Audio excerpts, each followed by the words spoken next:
So today I have a chance for a little bit of an educational video to add to my channel on what to do for reptile wounds, cuts, abrasions, mouth rot, burns, just about anything that can happen to your reptile, not just monitor lizards, but snakes and other lizards and tortoises included, can be helped and sometimes completely treated just with this process that I and several other avid reptile keepers use.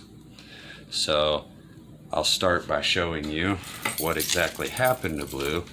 You see, I use metal tongs on occasion, which now I've switched back to them from the wooden ones because Blue is strong enough to take bites out of the wooden ones.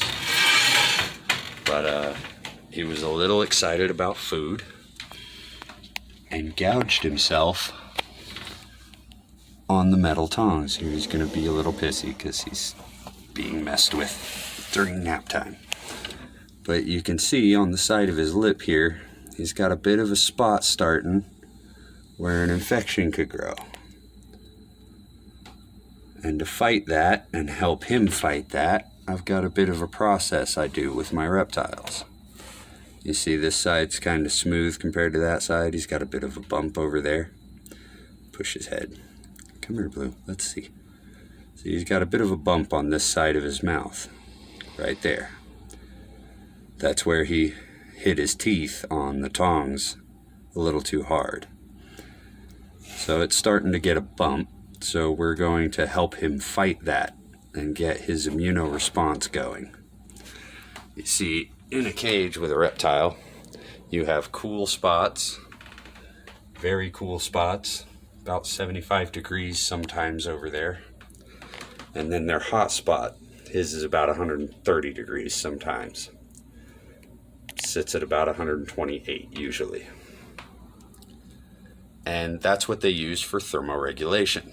Well, when they need a good immunoresponse to like mouth rot or a cut or a burn or a bite from a meal source or a cage mate, then what I do is we're going to give Blue a bath, and then we're going to wash his mouth out with a little bit of antibacterial water. My go-to antibacterial for reptiles, cuts, scrapes, anything, even mouth rot, with a cotton swab is I clean it with this iodine solution. Betadine iodine or providone iodine is adequate. This is perfect. The 10%'s the best. This is what I use for antiseptic. Now, in a full bath or an antiseptic, use a single drop. Or with a Q-tip, a single drop when you're cleaning cuts, burns, or scrapes like that. And if they get something called scale rot, you use a little bit more. But there's your go-to first aid for reptiles. Now, after his bath and we wash his mouth, we'll be moving him into this. This is what I call my reptile sick bay. There's a stone in here where the water is shallow enough that he can rest his head on it. And the water over here is about as deep as his body is wide.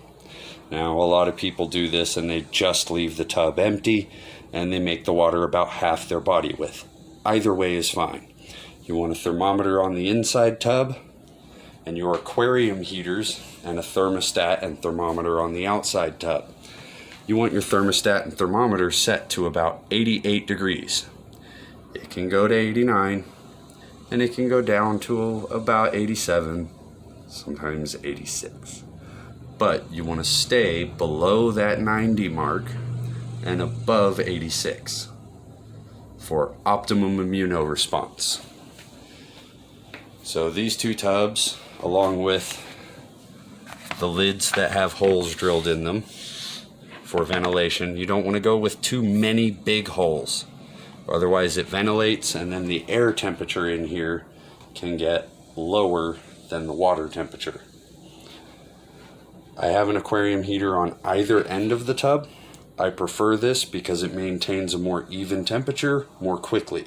If you have your air conditioner running, then the temperature can drop and raise rather drastically with just one aquarium heater. So I run an aquarium heater on either side. And you see one has kicked on, but one has not. That's because this side's a little cooler than that side. And they'll keep it at about 89 degrees. 88.8 is about what it sits at. But when the outer tub drops below 90 degree or 89 degrees, they kick on. So my internal tub stays at about 88 degrees. So that's our process for Reptile Sick Bay. And we'll go ahead and get started here.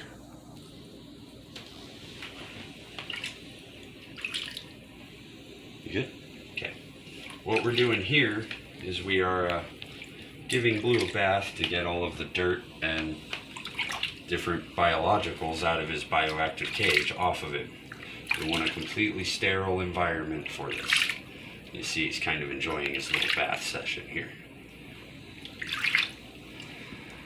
And once we get him all biosterile and we get all the dirt off of his feet, then we're going to take our spray bottle, which he sees and he's already mad about, and we're just going to rinse out that spot. This is about 85 degree water in my spray bottle here. He wants back in his cage. He realizes what's going on and he's mad about it. Come on, let's clean that out. Come on, buddy. Come on, buddy. Hey, gotcha. Good, Blue.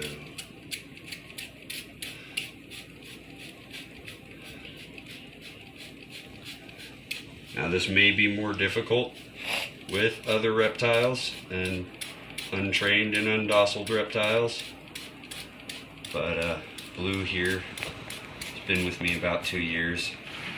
Never had to do anything like this with him, but he'll handle it pretty well because he's been handled enough to be tolerant of it. He'll just want to get back in his cage and away from it. Chill out, buddy.